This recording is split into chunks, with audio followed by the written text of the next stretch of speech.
Marcus and Mack, a law firm representing injured people. And Kyle is in the studio with us this morning. You know, you go to college, you have a sort of an idea of what you want to do with your life, and then that idea just gets turned on its head. And I assume that's the case with you, isn't it? Yeah, absolutely. I'm no stranger to major changes, but as an athlete in college, I went to school, really wanted to stay within sports my whole life, and with activism, I still get to do that and have that opportunity. But I wanted to be a strength coach throughout college, and then obviously things changed. So you're a football player, and you're at State University of New York, which is located where? At Central New York, and I just recently left in Central New York, so I'm originally from Long Island and made that trip, that troop 5 hours for it. So I'm no stranger to the weather. A little culture change there too, wasn't it? It is definitely, absolutely, and I loved it. So there you are in Cortland, New York, and you are just your typical college student. You're playing some college football, and then in one night, your whole life changes. Yeah, so I was actually in the summer. It was my off season going into my junior season. I just got elected captain, and I was really excited about that. Really excited to be with my team. And then I was at a bar.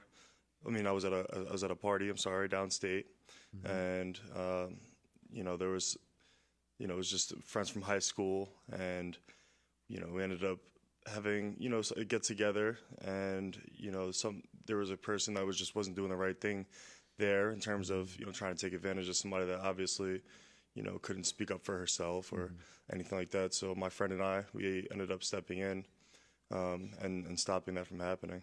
Sexual assault in progress, and you see it, you see what's happening, and you say to yourself, this isn't right. You come to her defense, you chase the guy off, and then you give chase to him, and he turns on you. Right. Yeah, he ended up pulling out a gun when I confronted him outside, because I was really mad. I actually had a range of emotions going on that it was just unacceptable, and I wanted to confront him on it. So when I did that, he pulled out a gun and ended up shooting 3 times. I ended up being shot twice, one through my right leg and the other through my left leg, and I was able to take off, and 30 seconds later more shots go off. So while I'm, trying to figure out what's going on in my life at that point, more shots going off. My friend comes in, bloodied up, and it was a terrible, terrible scene. But a lot of things have come from that, and both of us survived. We received some justice, months ago. So yeah, it's been a big turnaround in how I've went about things, definitely. And it has turned around your life in such a way that you now are able to go and speak about your experience and encourage people to become people who step in when they see wrong being committed, intervening in situations, and you're going to be appearing at IUP tonight. Yes.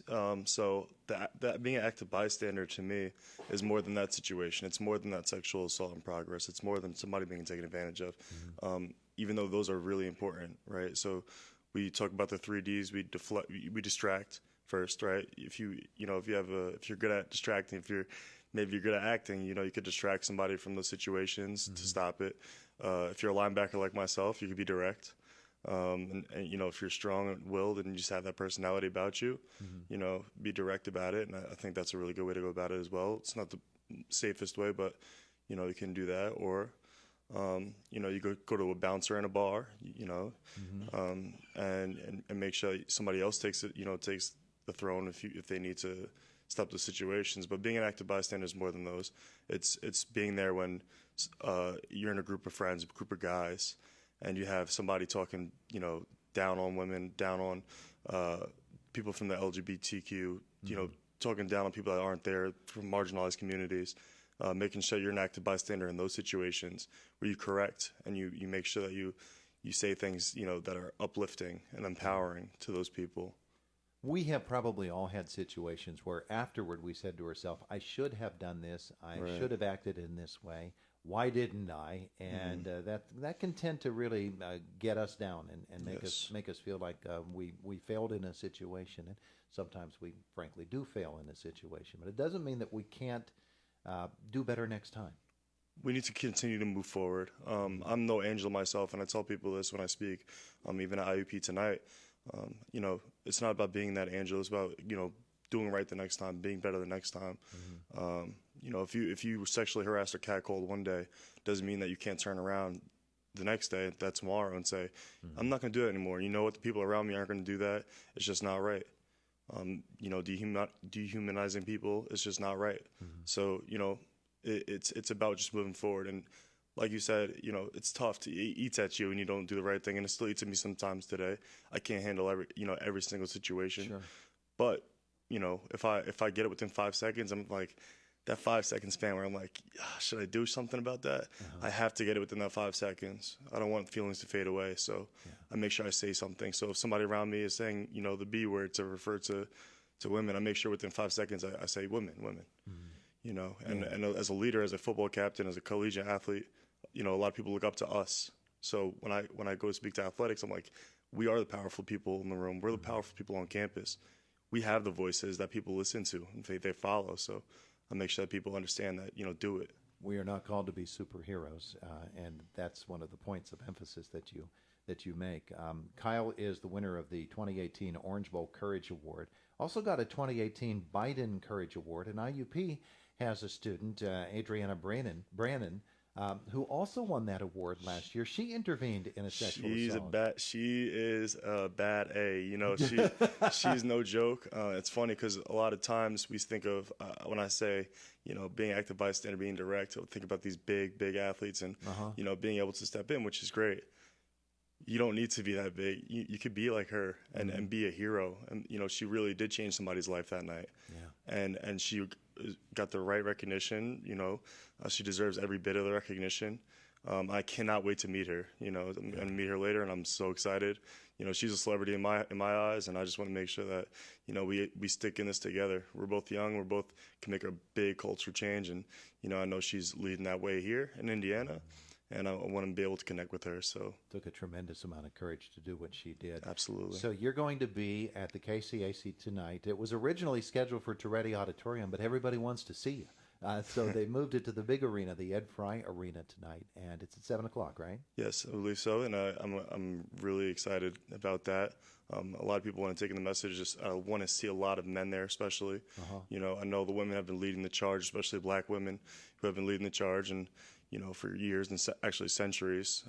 But to see some men that really want to, you know, hear my voice and hear my message, that's really important to me. Yeah. And I'm excited about that. So tonight's presentation made possible through IUP's It's On Us grant, co-sponsored by the Haven Project, Green Dot, which sprung forth out of Haven, and the Title IX office. Is extremely important in a campus setting. Because sometimes, you know, they can close ranks around you, and getting information out, having the opportunity to stand up for someone else can be sort of a stifling environment. So this setting tonight, in which you're going to be talking to people about your experiences, and I'm sure Adriana will be a part of it as well. What should we expect? Let's put it that way. What should we expect from your program tonight? So I want to give some background about my life. I think my life is something that could, you know, a lot of people could resonate with. It's not all pretty. You know, I'm rough around the edges. A lot of the ways I grew up are rough around the edges. My personality a little bit. A lot of people don't recognize tough as, you know, being vulnerable. So, you know, when I was growing up, I was always against catcalling, but would I do it? Yes. Why? Well, maybe because of certain things that happened to me when I was a kid. I am a survivor of child-on-child sexual violence, and it took over a year of my activism to really even come out about that. And this is 15 years past since that happened, and a lot of people are talking about, oh, why are they taking so long to come out for these survivors of violence?